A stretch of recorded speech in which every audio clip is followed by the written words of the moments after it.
ఆకుకూరలు చూడండి ఎంత ఫ్రెష్గా ఉన్నాయో. పాలకూర, కరివేపాకు, తోటకూర, చుక్కాకు తెచ్చారనమాట. ఇవన్నీ వెజిటేబుల్స్ తీసుకొచ్చారండి. మార్నింగ్ 6:30కే మా బావ మార్కెట్కి వెళ్ళాడు. అర్లీ మార్నింగ్ వెళ్తే రైతులు వచ్చి అప్పుడు అమ్ముకుంటూ ఉంటారండి. వాళ్ళే డైరెక్ట్ అమ్ముతుంటారనమాట. డైరెక్ట్ మిడిల్ పర్సన్ కాదనమాట. రైతులే తీసుకొచ్చుకొని అమ్ముకుంటూ ఉంటారు. వాళ్ళ దగ్గరికి వెళ్తే కానీ చాలా ఫ్రెష్గా కూరగాయలు అప్పుడే వచ్చి ఉంటాయండి.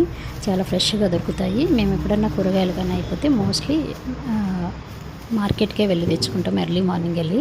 ఇన్ కేస్ ఎప్పుడన్నా కుదరకపోతే కానీ ఇక్కడ ఈవినింగ్ టైంలో పెట్టే మార్కెట్లకు వెళ్తామన్నమాట. మా ఇంట్లో ఎక్కువ క్యారెట్, బీట్రూట్ జ్యూస్ బాగా తాగుతామండి. సో అందుకనేసి క్యారెట్, బీట్రూట్ కంపల్సరీ వెజిటేబుల్స్ తెచ్చేటప్పుడు కంపల్సరీ ఈ రెండు అయితే మా ఇంట్లో ఉండాల్సిందనమాట. వంకాయలు, బీరకాయలు, అలాగే వచ్చేసి దొండకాయలు, పచ్చి బఠానీలు తెచ్చారనమాట. సో ఎక్కువ ఆకుకూరలు అయితే తెప్పించానండి. కరివేపాకు రైసు, పాలకూర రైసు, అలా రైసులు కూడా చేస్తుంటాను. పచ్చి బఠానీలు కూడా నానబెట్టేసి మార్నింగు ఫ్రైడ్ రైస్లో వేస్తానమాట. ఈజీగా తొందరగా అయిపోద్ది అనేసి ఎక్కువ పిల్లలు అయితే కరివేపాకు, పాలకూర తినరనేసి రైస్ లాగా చేసి నేను పంపించేస్తుంటానండి.